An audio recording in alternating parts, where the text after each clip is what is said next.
Oke, Assalamualaikum warahmatullahi wabarakatuh.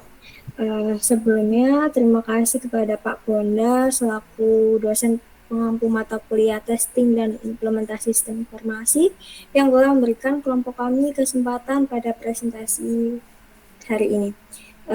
Untuk hari ini, kelompok kami akan mempresentasikan materi mengenai tutorial uji otomatisasi dengan beberapa subbab seperti apa itu uji otomatisasi, prosesnya, manfaat, dan alatnya.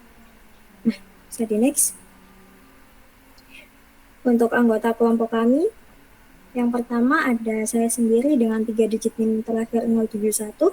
Selanjutnya ada Siti Nur Safitri dengan 3 digit NIM 072. Lalu ada Andakara Ridho Wardono dengan 3 digit NIM 078. Lalu ada Muhammad Rafi Hidayat dengan 3 digit NIM 080. Dan yang terakhir ada Claudio dengan 3 digit NIM 089. Bisa di next. Sebelum membahas lebih jauh mengenai materi pada hari ini, saya ingin memberikan pembahasan mengenai apa itu pengujian otomatisasi. Nah, pengujian otomatisasi adalah teknik pengujian perangkat lunak menggunakan alat khusus untuk menjalankan kasus uji, memasukkan data, membandingkan hasil, dan membuat laporan. Nah, otomatisasi ini menghemat waktu dengan merekam dan mengulang pengujian tanpa campur tangan manusia. Lalu di sini dia juga meningkatkan efisiensi dan ROI, namun tetap diperlukan pengujian manual untuk beberapa kasus. Bisa di next. Lalu, kenapa kita harus menguji dengan otomatisasi? Karena dengan pengujian otomatisasi ini bisa meningkatkan efektivitas, cakupan, dan kecepatan pengujian perangkat lunak. Ada beberapa keunggulan lain seperti pengujian manual untuk semua skenario itu butuh banyak waktu dan biaya. Terus sulit menguji situs multibahasa secara manual. Lalu otomatisasi dapat berjalan sendiri tanpa pengawasan. Lalu proses lebih cepat dan cakupan pengujian lebih luas. Dan yang terakhir mengurangi kesalahan akibat kebosanan dalam pengujian manual. Next. Kasus uji mana yang harus diotomatisasi? Yang diotomatisasi adalah dapat dipilih menggunakan kriteria berikut untuk meningkatkan ROI otomatisasi. Pertama, risiko tinggi, kasus uji kritis bisnis. Yang kedua, kasus uji yang dieksekusi berulang kali. Yang ketiga, test case yang sangat membosankan atau sulit dilakukan secara manual. Dan yang keempat, uji kasus yang memakan waktu. Lalu yang tidak diotomatisasi, yang pertama adalah uji kasus yang baru dirancang dan tidak dijalankan secara manual setidaknya 1 kali. Uji kasus yang persyaratannya sering berubah, dan uji kasus yang dijalankan secara ad hoc. Next. Nah, untuk proses pengujian otomatis itu ada 5. Langkah yang pertama, uji pemilihan alat. Pemilihan alat uji itu sangat bergantung pada teknologi yang digunakan untuk membuat aplikasi yang sedang diuji. Contohnya, KTP tidak mendukung informatika, jadi KTP tidak bisa digunakan untuk pengujian informatika aplikasi. Ada baiknya untuk melakukan pembuktian konsep alat pada AUT. Next.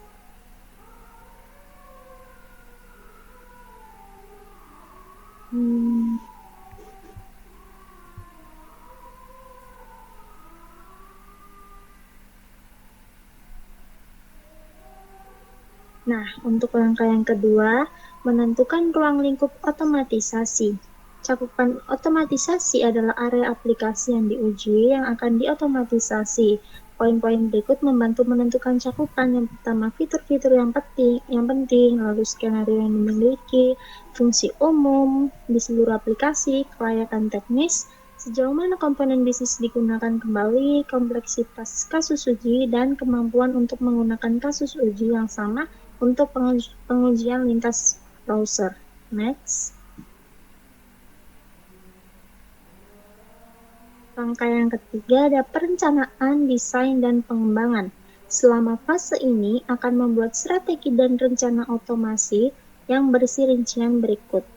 Pertama, ada alat otomatisasi dipilih, desain kerangka dan fitur-fiturnya, item otomatisasi dalam cakupan dan di luar cakupan, persiapan testbed otomasi, jadwal dan timeline pembuatan skrip dan eksekusi, dan yang terakhir hasil pengujian otomasi.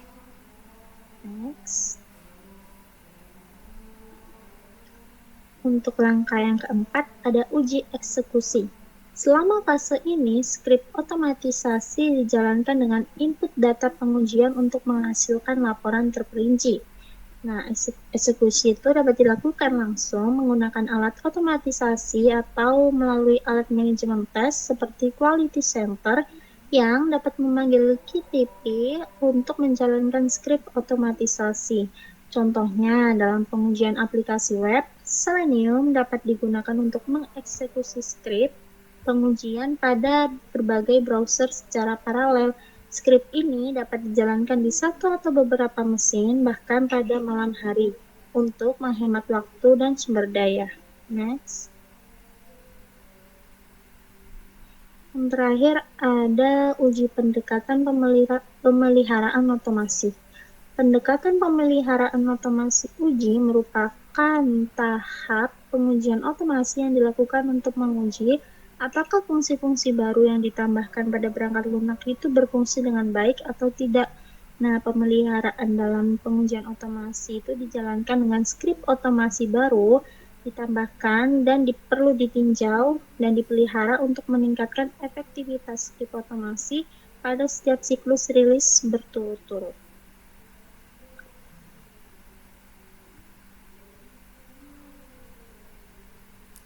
Kerangka otomasi.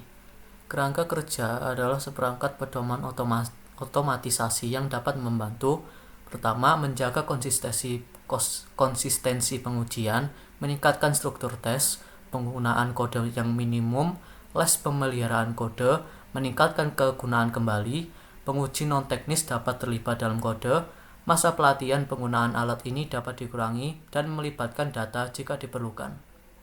Next. Nah, kerangka otomasi ini terdapat 4 jenis yang digunakan dalam pengujian perangkat lunak otomasi. Yang pertama ada kerangka otomasi berbasis data, kedua kerangka otomatisasi berbasis data kunci, yang ketiga kerangka otomatisasi modular, dan yang terakhir kerangka otomatisasi hybrid.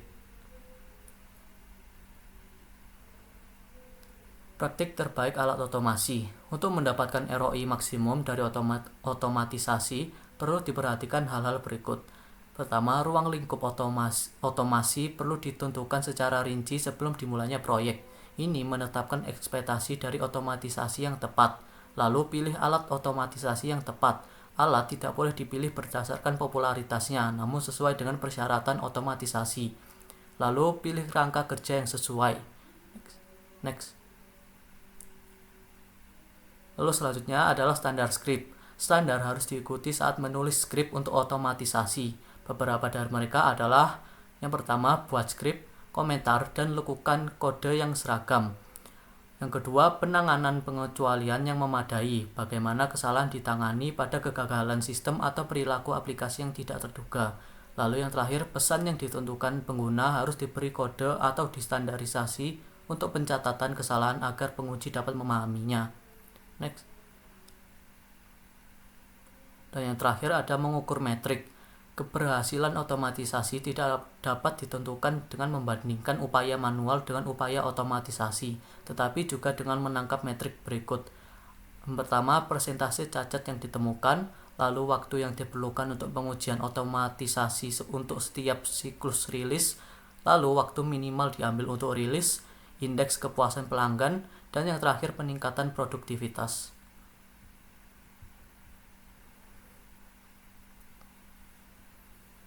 Oke, untuk manfaat dari pengujian otomatisasi sendiri, karena pengujian ini sudah lebih minim dari campur tangan manusia, maka sudah jelas bahwa dia itu lebih cepat dibandingkan pengujian manual, yaitu sebanyak 70% lebih cepat. Lalu cakupan pengujian lebih luas untuk fitur aplikasi. Nah, hasilnya sendiri lebih dapat diandalkan daripada manusia, karena mungkin di sini adalah faktor human error-nya lebih minim. Lalu menjaga konsistensi dalam pengujian, menghemat waktu dan biaya dalam jangka panjang, meningkatkan akurasi dengan menghindari kesalahan manual, tidak memerlukan intervensi manusia saat eksekusi, itu sudah jelas. Kemudian meningkatkan efisiensi pengujian perangkat lunak, menjalankan pengujian lebih cepat dibandingkan dengan manual, dan scriptnya sendiri digunakan kembali untuk berbagai skenario yang dihadapi nantinya. Kemudian dapat menguji lebih sering dan menyeluruh tanpa kendala waktu, lalu memungkinkan lebih banyak siklus eksekusi dengan otomatisasi dan mempercepat waktu pemasaran produk atau fitur baru. Untuk jenis-jenis pengujian sendiri yang bisa diotomatisasi yaitu antaranya adalah pengujian ASA, pengujian unit, tes integrasi, pengujian fungsional, pengujian kata kunci, pengujian regresi, pengujian berdasarkan data, serta black box testing. Masing-masing pengujian ini bisa diotomatisasi dengan alat atau tools yang nantinya akan dijelaskan.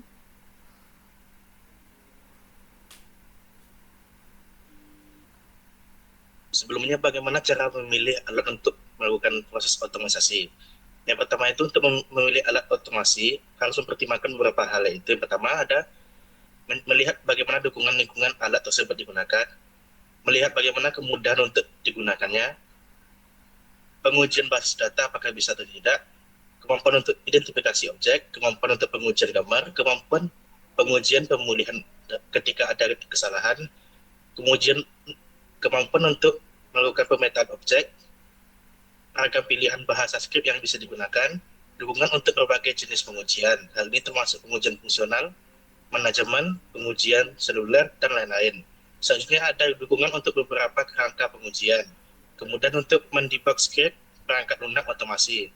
Kemampuan untuk mengenali objek di lingkungan apapun, kemampuan dan hasil pengujian yang ekstensif, dan meminimalkan biaya pelatihan alat yang dipilih. Next.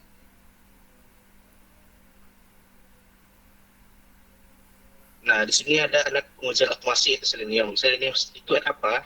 Itu adalah alat pengujian perangkat lunak yang digunakan untuk pengujian regresi. Di fitur sendiri ada itu yang pertama memberikan ketentuan untuk mengekspor skrip rekaman dalam bahasa lain seperti Java, B, Perspec, Python, C#, dan lain-lain. Yang kedua menggunakan kerangka seperti JUnit dan TestNG. Ketiga, dapat menjalankan beberapa tes sekaligus. Keempat, perlengkapan otomatis untuk Selenium perintah umum. Selanjutnya ada tes penelusuran. Yang keenam, mengidentifikasi elemen menggunakan ID, nama, jalur, dan lain-lain. Selanjutnya ada simpan pengujian sebagai script copy, HTML, dan format lainnya. Yang selanjutnya ada memberikan opsi untuk mengatur kesetiaan halaman. Selanjutnya ada mendukung file Selenium User Extension JS. Yang terakhir ada untuk memungkinkan menginsertkan komentar di tengah script untuk pengalaman debugging yang lebih baik.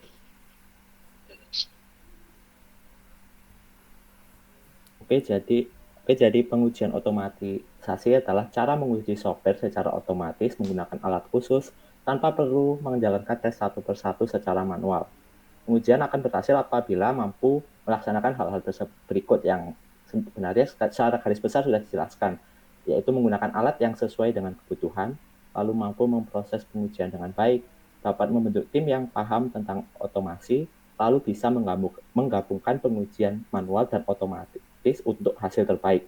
Nah, saat ada fitur terbaru juga, software perlu melakukan pengujian otomasi untuk dijalankan kembali supaya memastikan semuanya bekerja dengan baik.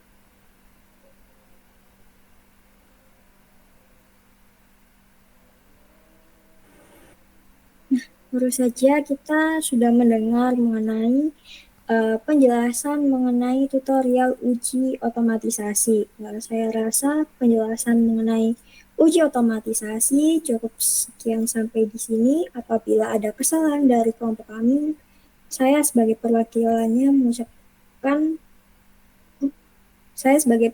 dari kelompok 2 meminta maaf yang sebesar-besarnya. Terima kasih. Wassalamualaikum warahmatullahi wabarakatuh.